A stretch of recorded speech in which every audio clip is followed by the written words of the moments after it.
Hello friends, मेरा नाम है शिवा त्रिपाठी।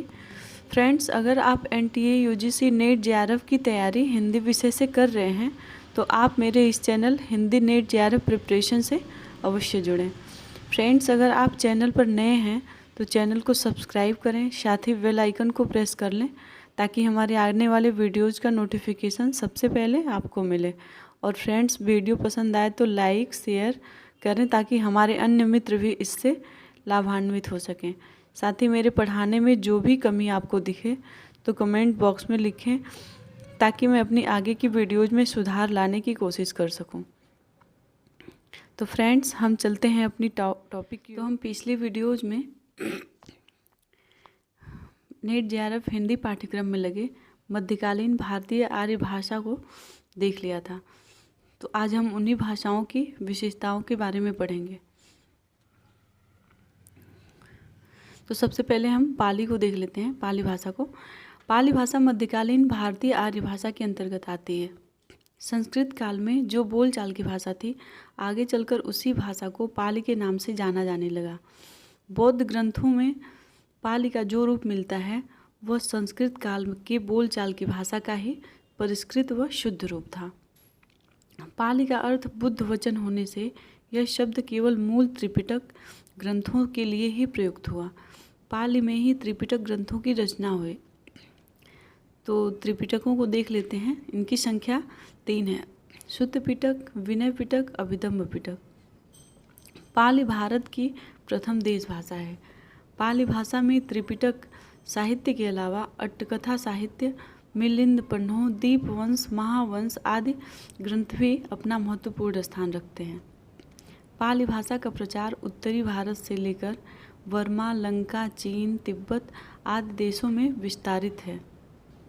अट्टकथा जो बुद्धघोष का ग्रंथ है, बुद्धघोष द्वारा रचित विशुद्ध मग्ग, जिसका भावार्थ है विशुद्ध मार्ग, बौद्ध सिद्धांतों का कोश भी कहा जाता है। यानी कि विशुद्ध मग्ग को बौद्ध सिद्धांतों का कोश कहते हैं। कच्चायन व्याकरण, ये पाली के समय का सबसे प्राचीन व्याकरण ग्रंथ है। कच्चायन व्याकरण जो कच्चायन द्वारा विरचित है। मोगलान व्याकरण, ये मोगलान द्वारा विरचित है। सदानीति व्याकरण अग्गवंश द्वारा विरचित है। आचार्य विदुशेखर ने पाली की उत्पत्ति निम्न बिंदुओं के माध्यम से बताई है। तो एग्जाम में पूछ लिए जाते हैं, क्रमशः देख लीजिए कि पाली कैसे कैसे विकसित हुई। पंक्ति, पत्ती, पट्टी, पल्ली, पाली। सुनीति कुमार चटर्जी व उदय नारायण तिवारी ने पाली भाषा को मध्य देश की बोली कहा है। सर्वसम्मति से विद्वानों ने पाली भाषा का प्रदेश मध्य देश की बोली को ही स्वीकार किया है। पाली की ध्वनियाँ, कच्चायन के अनुसार पाली की ध्वनियाँ हैं 41 ध्वनियाँ, जिनमें 8 स्वर और 33 व्यंजन थे। मुगलान के अनुसार 43 ध्वनियाँ, जिनमें 8 स्वर और 33 व्यंजन हैं। पाली भाषा का महत्वपूर्ण विशेषताएं देख लेते हैं। पाली भाषा की विशेषताएं: पाली भाषा में अंग स्वतंत्र ध्वनि है। टर्नर के अनुसार वैदिकी की भांति पाली भाषा में भी संगीतात्मक तथा बलात्मक दोनों स्वराघात थे। यानी कि वैदिक काल में, संस्कृत काल में वैदिकी की भांति वैदिक काल में संगीतात्मक तथा बलात्मक दोनों स्वराघात थे। उसी प्रकार पाली काल में भी, पाली के समय में भी संगीतात्मक तथा बलात्मक दोनों स्वराघात थे। ग्रियर्सन तथा भोलानाथ तिवारी ने पाली में केवल बलात्मक स्वराघात माना है। तो ध्यान में रखें कि ग्रियर्सन और भोलानाथ तिवारी ने केवल बलात्मक स्वराघात माना है, जबकि संगीतात्मक तथा बलात्मक दोनों स्वराघात थे पाली के समय में। पाली में 3 लिंग, 3 वाच्य, 2 वचन, 1 वचन और बहुवचन का प्रयोग मिलता है। पाली हलंत रहित, 6 कारक, 8 लकार, 4 काल, 4 भाव तथा 8 गण युक्त भाषा है। पाली के अंतर्गत ही शिलालेखी प्राकृत भी आती हैं। अतः अधिकांश लेख शिला पर अंकित होने के कारण इसको शिलालेखी प्राकृत कहते हैं। दूसरा है प्राकृत। तो प्राकृत भाषा को देख लेते हैं। इसको द्वितीय प्राकृत बोलते हैं। जिसका समय है 1 ईस्वी से 500 ईस्वी तक। मध्यकालीन आर्य भाषा को प्राकृत भी कहा गया है। प्राकृत के व्युत्पत्ति के संबंध में दो मत हैं। पहला है प्राकृत प्राचीन प्रचलित जन भाषा है। दूसरा है कई विद्वानों के अनुसार प्राकृत की उत्पत्ति संस्कृत से हुई है। कई विद्वानों ने प्राकृत की उत्पत्ति संस्कृत से माना है। प्राकृत को साहित्यिक भाषा भी कहते हैं।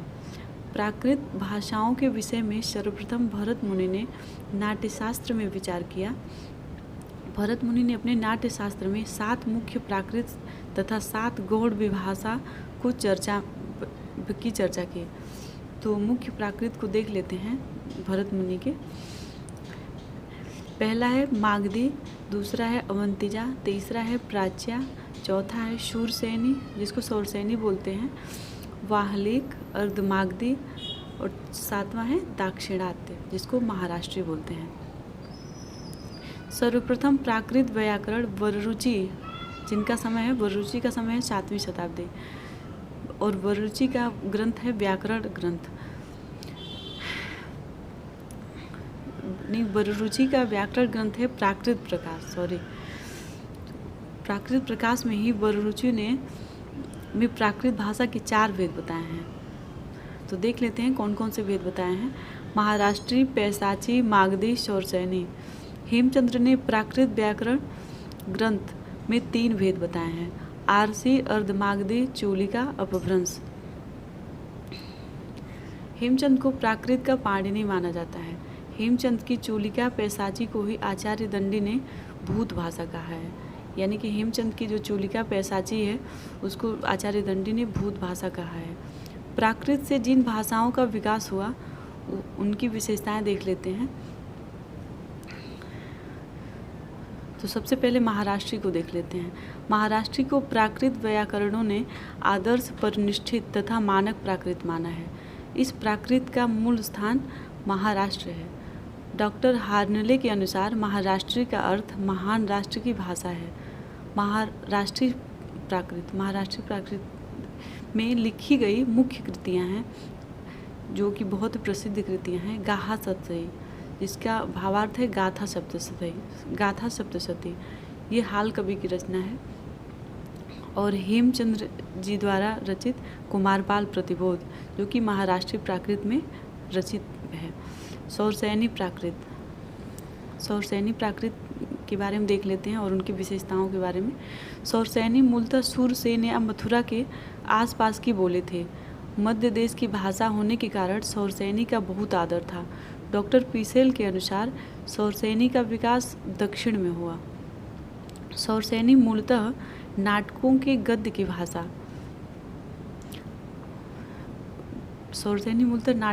की भाषा थी। आचार्य भरत मुनि ने लिखा सौरसेनम क्षमाश्रित्य भाषा कार्य तो नाटके, अर्थात सौरसेनी समान रूप से आश्रित है भाषा कार्य तो नाटके, नाटकों के भाषा कार्य के लिए। वररुचि ने सौरसेनी प्राकृत को ही प्राकृत भाषा का मूल माना है। पैसाची प्राकृत, तो पैसाची प्राकृत के विषय में ज़्यादा पूछा नहीं जाता है, जिनसे क्वेश्चन बनते हैं उनको मैंने रख दिया यहाँ पे। पैसाची को पैसाचकी, ग्राम्य भाषा, भूत भाषा, भूत वचन, भूत भाषित आदि नामों से भी जाना जाता है, पुकारा जाता है। मागधी मगध देश की भाषा रही है। मार्कंडेय ने मागधी की उत्पत्ति सौरसेनी से बताई है। मागधी प्राकृत का प्राचीनतम रूप है, अश्वघोष के नाटकों में मिलता है। मागधी प्राकृत का प्राचीनतम रूप अश्वघोष के नाटकों में मिलता है। भरत मुनि के अनुसार मागधी अंतःपुर के नौकरों, अश्वपालों आदि की भाषा थी। अश्वपालों यानी कि जो घोड़ों को पालने वाले होते हैं उनको अश्वपाल कहते हैं। 5वां है अर्धमागधी प्राकृत। जॉर्ज ग्रियर्सन ने बताया कि अर्धमागधी मध्य प्रदेश, सूरसेन यानी कि सूरसेन मथुरा को बोलते हैं, और मगध का मध्यवर्ती देश कौशल या अयोध्या की भाषा थी। अर्धमागधी का प्रयोग मुख्यतः जैन साहित्य में हुआ। महावीर स्वामी जी का सभी धर्मोपदेश इसी भाषा में वर्णित है। यानी कि महावीर स्वामी का जितना भी धर्मोपदेश है सारा अर्धमागधी में वर्णित है। जैनियों ने अर्धमागधी को आर्ष, आरसी, ऋषि भाषा या आदि भाषा नाम से अभिहित किया। आचार्य विश्वनाथ ने साहित्य दर्पण में, जो कि आचार्य विश्वनाथ का प्रसिद्ध ग्रंथ है, साहित्य दर्पण में अर्धमागधी को चेट, राजपूत एवं सेठों की भाषा बताया है। तो तीसरा देख लेते हैं तृतीय प्राकृत, जिसे बोलते हैं अपभ्रंश, जिसका समय है 500 ईस्वी से 1000 ईस्वी। अपभ्रंश मध्यकालीन आर्य भाषा और आधुनिक भारतीय आर्य भाषा के बीच की कड़ी है, इसलिए इसे अपभ्रंश, इसलिए यानी कि अपभ्रंश को एक संधिकालीन भाषा कहते हैं। अपभ्रंश शब्द का सर्वप्रथम प्रमाणिक प्रयोग पतंजलि के महाभाष्य ग्रंथ में मिलता है, यानी कि पतंजलि का जो महाभाष्य ग्रंथ है उसमें सबसे प्रमाणिक प्रयोग मिलता है अपभ्रंश का। इन्होंने अपभ्रंश का प्रयोग अपशब्द के समानार्थक के रूप में किया है, यानी कि जो संस्कृत काल की जो बिगड़ी हुई भाषाएं थीं उन्हें अपभ्रंश के नाम से जानते हैं। ब्याड ने अपने ग्रंथ में संस्कृत के मानक शब्दों से भिन्न संस्कारच्युत, भ्रष्ट और अशुद्ध शब्दों को अपभ्रंश की संज्ञा दी है। अपभ्रंश के सबसे प्राचीन उदाहरण भरत मुनि के नाट्यशास्त्र में मिलते हैं, जिसमें भरत अपभ्रंश को विभ्रष्ट भाषा कहा गया है। विद्वानों के अनुसार अपभ्रंश के दिए गए नाम देख लेते हैं। दंडी ने अपने काव्यादर्श में अपभ्रंश को आभीर नाम दिया। किशोरीदास वाजपेयी ने ड भाषा कहा अपभ्रंश को। भामह ने काव्यालंकार में अपभ्रंश को संस्कृत और प्राकृत के साथ एक काव्योपयोगी भाषा के रूप में वर्णित किया, जिसका काव्य में उपयोग हो सके, उसको अपभ्रंश नाम दिया। आचार्य दंडी ने समस्त भाषाओं को अपने काव्यादर्श ग्रंथ में 4 भागों में विभक्त किया। तो देख लेते हैं। संस्कृत, पहला है संस्कृत, दूसरा है प्राकृत, तीसरा है अपभ्रंश, चौथा है मित्र। अपभ्रंश को विद्वानों ने विभ्रष्ट, आभीर, अवहंस, अवहट, पटमंजरी, अवहत्थ, अवहट, अवहट आदि नामों से पुकारा है। अपभ्रंश की ध्वनियाँ। डॉक्टर उदय नारायण तिवारी ने अपभ्रंश में 10 स्वर और 30 व्यंजन बताया है। अपभ्रंश भाषा की विशेषताएं देख लेते हैं।